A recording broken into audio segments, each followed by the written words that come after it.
not good enough to blame Buhari, governors for insecurity. We should prefer solutions. Fani-Kayode. A former Minister of Aviation, Fani-Kayode, has said Nigeria is in critical condition, that all politicians, regardless of their party affiliation, should work together to address its problems. He affirmed that the security challenges in the country do not require shifting blames to political parties, but urgent action to be taken to salvage the country. Okay. You know what? I really get annoyed when compromised politicians say things we want to hear. Because we obviously know it's very disingenuous and so fake. Like, you think we're going to fall for that? We think we're going to fall for that bull crap? The fact is, the party that is in government has the power and they should do something. And that is what it is. He said on Sunday, politics on Channels Television, monitored by Sahara reporters on Sunday night. He said this against the backdrop of rumors that he was planning to leave the PDP for APC before the PDP chieftain convinced him to stay. So that is the thing. He basically didn't answer the question. He didn't answer the rumor. Because obviously, there are rumors of him trying to decamp from one party to another, and then he twists everything, not answering the question, beating around the bush, and then says we should work together despite parties, despite political parties, to try and salvage the country. My guy, who are you trying to deceive? The security situation is so bad that it's not just good enough for us to get up and be throwing stones at the president or the governors saying they haven't done enough. Yes, it is. Yes, it absolutely is. We prefer solutions through these problems that we are all facing. Then bring out the solution, Maji. Bring it out. We've also been able to say things to them which we may not want to say publicly because it might even create greater problems. But this country is divided now. It's divided into regional, ethnic, and religious lines. We cannot run away from that fact.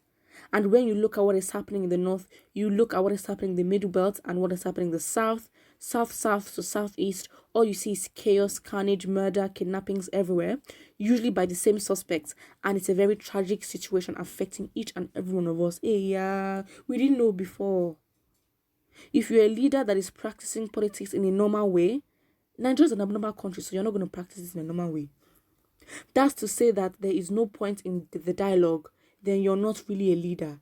It's time for us to come together, bury our differences as one, and try to solve the problems of this country together.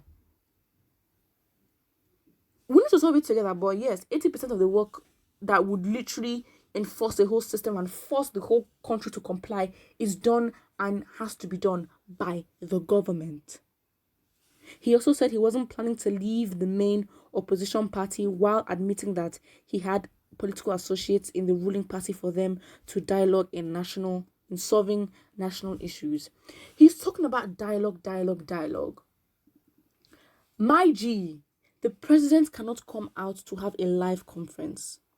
Live. I'm not saying that it's a planned speech or whatever, but a live conference where random people, of course it can't be that, but at least want to know that this man can actually formulate sentences on the spot. We haven't seen that. For the presidential debate in 2019, he didn't show up. Are we surprised? No. So it's so bad, because it's like you're talking about dialogue. When you talk about dialogue, it means that you're building a personal relationship. You're carrying the people along. Is the president doing that? He said, I wouldn't say a U-turn was made. I said from the outset of this whole issue that I was in PDP. I never said I was in the APC. What I said was that we were having discussions with our very senior people within the APC who happen to be friends of mine, and that we are close together to build this country together and close bridges and ensure unity and progress. Of course, all kinds of things happening in politics. Suggestions are being made and negotiations have been listened to and options are being considered, but I never said I left the PDP. I am still in the PDP. However, I have close friends within the APC as I do within the PDP as well. It has always been the case for me that I believe in cross-fertilization of ideas and believe strongly, closely with working with people that I don't agree with politically. Is that so? Fani-Kayode maintained, though, he felt honored, but that the discussions bothered their party issues. Okay, so this time he was reacting to the PDP chairman Prince Uche Secondus and other National Working Committee members to his house. He said, having been a leading member of the party for many years now, it shouldn't be a surprise for anyone that time to time members of the NWC do have the honor to come to my house and have meetings with me. The issues touching our party, some reservations, issues of some of us may have had, we've ironed these out, whatever the problems were. It's not just from me about being a number. Do you know what? He has not really said anything that's factual. He hasn't said anything that made sense. So, yeah. Again, I don't even want to spend my energy criticizing people like this because obviously they're compromised. But when they're in power, we need to give the heat. We really need to give the heat because we need to analyze every single thing that they say because they're very, very tactical. They're not stupid. And I think that they've done such a very good job in promoting themselves as people that don't know what they're doing when they actually do, because by putting in systems of oppression, they do maintain that status that they have to earn more money.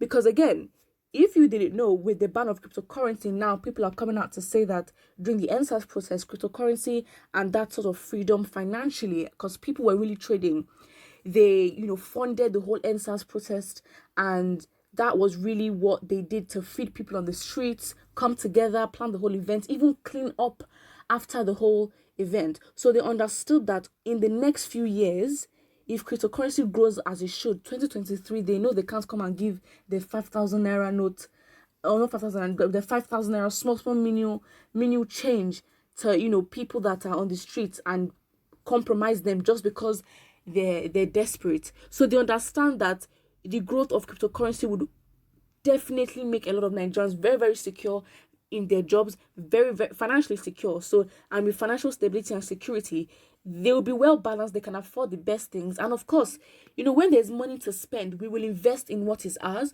We will make better things for ourselves. We don't even need the government to push in the money. We will use our money by ourselves, make private businesses, private enterprises where we will literally make these things, make better schools with our own money because we can afford it. There's money to spend, and so we can afford it, and we would make things better for ourselves, and we would gradually get to a point where we don't even need the government. That's just what it is. So again, when compromised politicians are coming out to say what they need to hear, or what we need to hear, as if it's gonna no, it doesn't make sense. And it definitely shows how much everything within what they do is absolutely planned. Someone here says, Oga Fani, they said that you mentioned and shifted blame on Jonathan during the time he was president of the country. They promised they would provide security, and that insecurity in the country will be a thing of the past. Someone says, please, I'm still thinking of which society I would join. Is it the abduction or killing or kidnapping society group? I think abduction will be fine because we get paid by the government. I mean, government will send one of their delegates to bring money for us, and we'll also take a group picture. But kidnapping and scamming, I don't think is not yet approved, which is not approved by the government. And I've been waiting so long for them to be doing it. The same way they're doing abduction, the same way they're doing to the abduction society group. Please help choose one, I beg. This person really needs an answer. Please put it in the comment section below. This person is very, very confused, and a sense of direction would definitely lead this person to the correct path. Put what you think about this in the comment section below. Do not forget to like and subscribe.